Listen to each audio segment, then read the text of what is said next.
सबसे पहले मैसेज ये है कि इस चीज़ से डिप्रेस्ड होके आपने एक अनवेरीफाइड तरीके की तरफ नहीं जाना और अपने बालों को मज़ीद मोटा नहीं करना, अपनी स्किन को ख़राब नहीं करना। मज़ीद ऐसी ही इंफॉर्मेटिव वीडियोस के लिए आप मरहम का चैनल सब्सक्राइब करें ताकि बर वक्त हर स्पेशलिटी की वीडियो आप तक पहुँच सकें।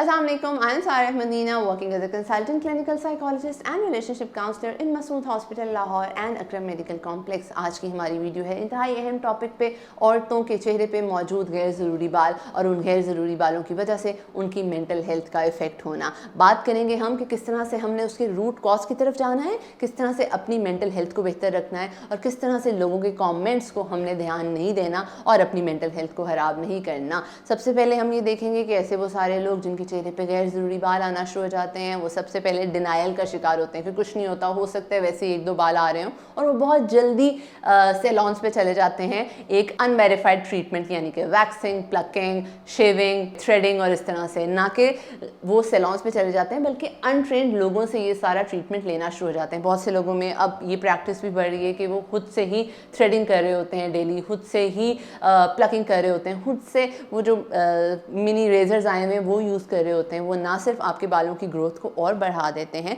बल्कि आपकी स्किन को भी डैमेज करते हैं। तो सबसे पहले मैसेज ये है कि इस चीज़ से डिप्रेस्ड होके आपने एक अनवेरीफाइड तरीके की तरफ नहीं जाना और अपने बालों को मज़ीद मोटा नहीं करना, अपनी स्किन को ख़राब नहीं करना। सेकेंडली, अब आपने क्या करना है कि आपने एक हेल्थ प्रोफेशनल की तरफ जाना है, उससे उसका रूट कॉज जानने के लिए आप चेक करें कि आपके हार्मोन्स ठीक हैं, आपको कहीं पीसीओएस का इशू तो नहीं है, आपकी डाइट ठीक है, आपकी डेली लाइफस्टाइल कैसा है, आपकी रूटीन कैसी है, क्या आप बार बार जो ट्रीटमेंट्स करवा रहे थे हेयर रिमूवल उसकी वजह से तो बाल नहीं बढ़ रहे, या फिर आपको कोई जेनेटिकली इशू है या नहीं है।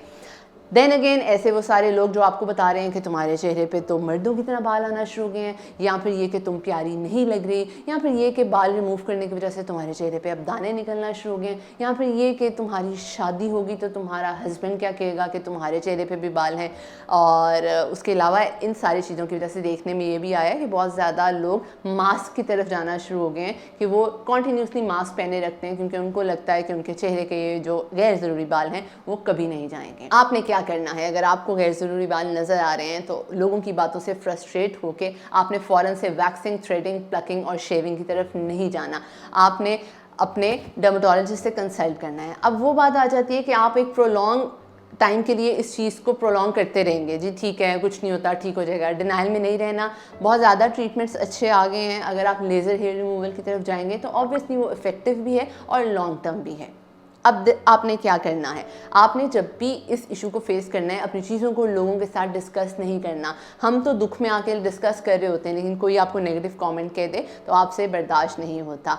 आपने इन्फीरियॉरिटी कॉम्प्लेक्स की तरफ नहीं जाना, सिर्फ बाल हैं वो निकल जाएंगे। आपने डेली हैक्स यूज़ करके फ्रस्ट्रेशन का शिकार नहीं होना। आपने अपने आप को दूसरों से कंपेयर नहीं करना, क्योंकि मे बी अगर आप इस चीज़ से फाइट कर रहे हो, हमें नहीं पता, और भी बहुत से लोग हैं हो सकता है उनके चेहरे पे बाल हों लेकिन वो किसी ट्रीटमेंट से गुजर चुके हों। जैसा कि मैं पहले भी कहती हूँ, do not compare your chapter 1 with someone's chapter 10। May be वो इस जर्नी से गुजर गए हों या उनके स्किन के, उनकी ब्यूटी के, उनके अपीयरेंसेस के और ज़्यादा इशूज़ हों।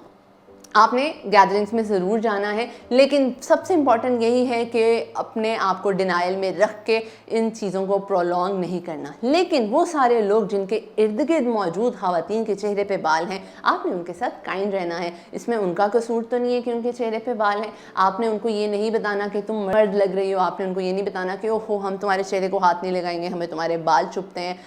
बहुत से केसेस हमारे पास ऐसे आए हैं, बच्चियां हैं छोटी छोटी हैं 10-10, 12-12 साल की, उनकी मदर्स उनको लेके जा रही हैं सैलून पे फुल बॉडी वैक्सेस के लिए, फेशियल वैक्स के लिए। आई थिंक कोई डर्मेटोलॉजिस्ट मुझे रिपोर्ट करी थी, कोई 8 साल की बच्ची उनके पास आई हुई थी कि उनकी इस साइड पे बाल थे तो उनकी मदर ने कहा कि मैं अभी से इनका लेज़र करवा लेती हूँ, बाद में पता नहीं लोग इसको क्या कहेंगे कि मेरी बेटी के चेहरे पर बाल हैं। सिर्फ इस बात की वजह से कि मेरी बेटी या मेरे चेहरे पर बाल हैं, आप इतनी जल्दी इन ट्रीटमेंट्स की तरफ ना जाएं। और वो सारे लोग जो समझते हैं लेज़र बहुत ज़्यादा एक्सपेंसिव है या नहीं है, आप अपनी चीज़ों को प्रायोरिटाइज़ करें। देखें कि अगर इस पॉइंट पे आपकी ब्यूटी या आपकी फ़िज़िकल अपीयरेंस आपके लिए इम्पॉर्टेंट है, या वो चीज़ अगर नहीं है आप में, यानी कि चेहरे पे कम बाल नहीं हैं, आप उसकी तरफ जाना चाह रहे हो, तो ऑब्वियसली आपको कोई चीज़ सेक्रीफाइस करके लेज़र ट्रीटमेंट की तरफ जाना पड़ेगा। लेकिन ये सारे अनवांटेड ट्रीटमेंट्स जो हैं, इसकी वजह से आप सिर्फ अपना वक्त, पैसा तबाह करोगे और अपनी स्किन को मज़ीद ख़राब करोगे। उसके अलावा लोगों को अपना शीशा मत समझें, ठीक है।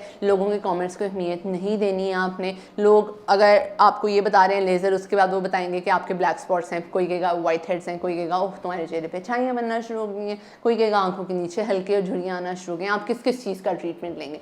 तो अपनी मेंटल हेल्थ को, अपनी मेंटल पीस को खुद से हमने अहमियत देनी है। कोई आके आपको ये नहीं बताएगा कि तुम 10 on 10 परफेक्ट हो गए हो तो अब तुम घर बैठ जाओ और सुकून करो। So you need not to give importance to toxic people. अपना ख्याल रखें, अपनी मेंटल हेल्थ का ख्याल रखें, अपनी स्किन का ख्याल रखें, लेकिन उसके बावजूद अगर आपकी सोचें आपको तंग कर रही हैं कि आप अच्छे नहीं दिख रहे या इन बालों का क्या करें जो हमारे चेहरे पे हैं, तो आप मेरे साथ अपनी कंसल्टेशन बुक करवा सकते हैं मरहम ऐप के through. Thank you so much.